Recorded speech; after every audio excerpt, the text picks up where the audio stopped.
familiar face here at Channing. Jeff Thomas has been a member of our community for many years. Today, he's inviting us all to rediscover the spirit of play in a service titled Olly, Olly, Oxen Free, a call to play.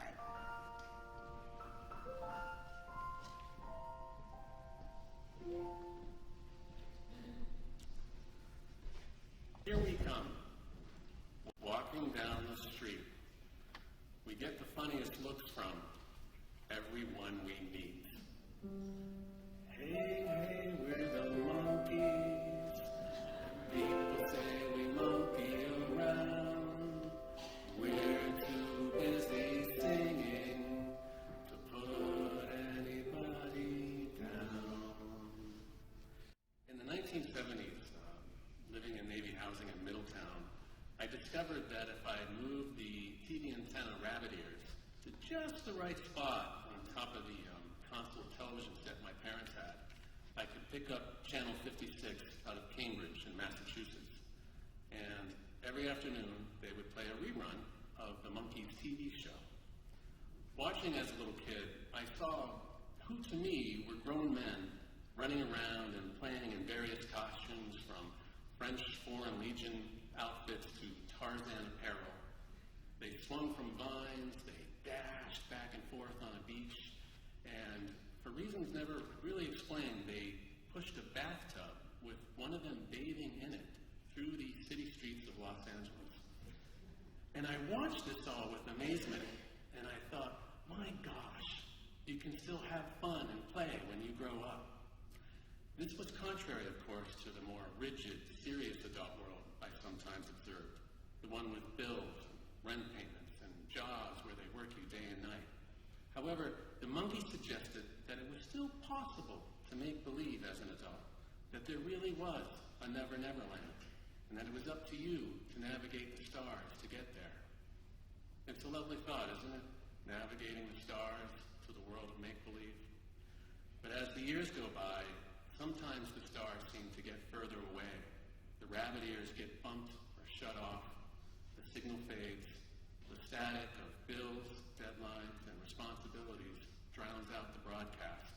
And we find ourselves grown up. Recently, however, I've been viewing the world through a different lens, that of a video camera. As some of you might know, I do videography as a hobby, and I like capturing moments before they slip away. So last year, when I read that my old elementary school was slated to be for demolition, I knew I had to preserve its story. I made arrangements with the town, and I showed up at the school with my camera in hand, ready to archive the past.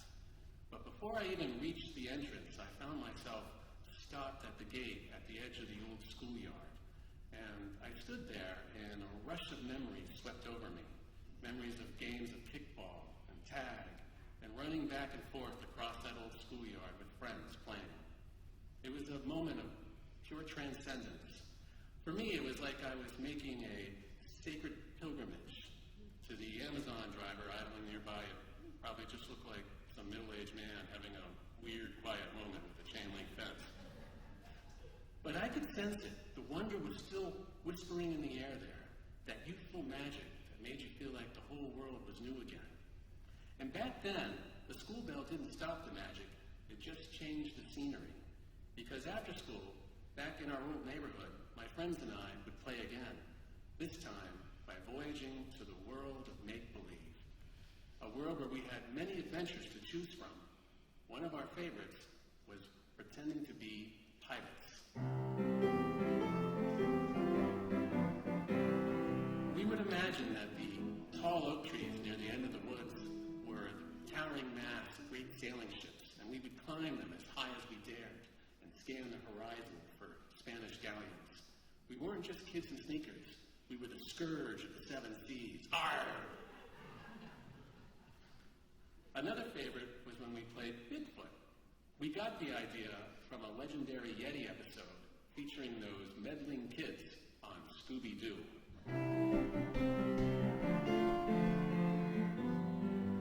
One of us would pretend to be Bigfoot while the others ran off to hide. And if you got tagged by Bigfoot, then it was your turn to be Bigfoot. But the truth is, I loved being Bigfoot because it made me just feel big and powerful. I would raise my arms up in the air and I would growl, "Rawr!" And then I would lumber around chasing others. Whereas today, the only time I lumber is getting off the sofa to go to the fridge. But our absolute favorite adventure was when we went to the final frontier and played Star Trek. The center of our universe was a weathered picnic table in my backyard. To the rest of the world, it was just a place you sat at and ate burgers in the summertime. But to us, that was the bridge of the Enterprise. From there, we would beam down as an away team to strange new worlds, specifically the old spooky graveyard in the woods. To the adults, that place was just an overgrown historical cemetery where hippies drank beer and teenagers made out. But to us, it was an alien planet. Navigating those old headstones and the occasional empty beer can was considered a Starfleet act of courage. It's easy to look back on those days and think, we were just kids. We were just playing. But as Einstein said, play is the highest form of research. The urge to make believe isn't just a childhood whim. It's hardwired in our DNA. Long before we had mortgages and Amazon drivers, our ancestors were the ultimate wanderers. The frontier was everywhere. Those hunter-gatherers didn't just live in nature, they played with it. They saw a spirit in every forest, a vitality in every river. Anthropologists like Marshall Solins noted that our ancient ancestors only worked about 15 hours a week, spending the rest of their time on storytelling, dancing, and you guessed it, make-believe. But then about 12,000 years ago, everything changed with the agricultural revolution. Historian Yuval Noah Harari makes a provocative point in his book *Sapiens*. He argued that we didn't domesticate wheat, rather wheat domesticated us. Our bodies evolved over eons to climb trees and chase gazelles. We're now hunched over irrigation canals and pulling weeds until our backs gave out. By settling into that repetitive toil, something internal shifted too. We traded the play of the wilderness for the grind of the field. And not surprisingly, we got a bit grumpy. But here's the fascinating part. Even as we moved from field to factory to our modern cities, we never actually stopped playing, we just changed the scale of the game. Harari argues that what makes humans the most powerful species on Earth is our unique ability to make believe together. Money, laws, the concept of a corporation, these are shared fictions. They are massive acts of collective imagination that allow us to build civilizations. In a way, our entire world is built on the foundation of playing pretend. But because we call it business or logistics or protocol, we've forgotten the source of our power. We've buried the signal under the noise. But our brains haven't forgotten. In fact, they are starving for that original sense of wonder. Harvard psychiatrist John Rhode refers to play as essentially miracle grow for the brain. It's the ultimate signal booster. He notes that play forces our brain to engage in crosstalk, a vital conversation between imagination and logic. Without it, we become linear and stuck in to-do lists. We become rigid. We get stuck. But when we pretend, when we step back onto that starship picnic table, we touch base again. We remind ourselves of a truth that we often get backwards, which is we don't stop playing because we grow old. We grow old because we stop playing. You see, this isn't just about nostalgia of childhood. It's about remembering to reconnect with that radiant, wide-open world of possibilities, the one that we once knew so well. When we stop pretending and step back into that space, we're reclaiming the very best part about being human. And there's a spirituality to this play that touches us even deeper than biology. Think back to those hunter-gatherers. They didn't just survive in the woods. They played with the spirit of the forest and the vitality of the river and the essence of the sea. Deep inside us, that same vibrancy is calling out. The great UU educator, Sophia Leon Fabre, believed that wonder is the very beginning of the religious experience. She argued that the make-believe of a child and the theology of an adult are actually the same thing, two different ways of trying to understand the great mystery. Because when we interact playfully, we engage in what theologian Henry Nielsen Wyman called creative interchange. We are transformed into something better than we were before the game started. Philosopher Alan Watts had a wonderful way of looking at this. He said, nature is much more playful than purposeful. He says, think of a symphony.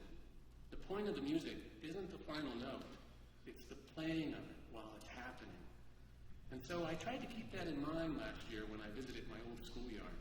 I did get my footage that day, but I also got something much more valuable, a reminder to adjust my rabbit ears from time to time, to keep the signal of wonder strong. So, reflecting back on that day at the schoolyard and thinking about the monkey song that I opened up with today, it now seems a little bit different to me. When they sing, "We're the young generation," to me, they're not talking about an age group.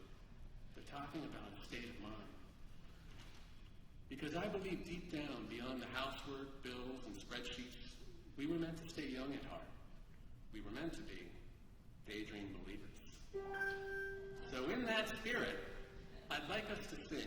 I'll take the verses, you, the congregation, take the chorus, the words are printed in your order of service, and the choir is here to lead the way. Let's be daydream believers together.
Tuning back into that world of wonder. Don't forget about your old friend, the spirit of the forest, who's been patiently waiting for you to come back out and play. Olly, Olly, Oxen free. Thank you very much.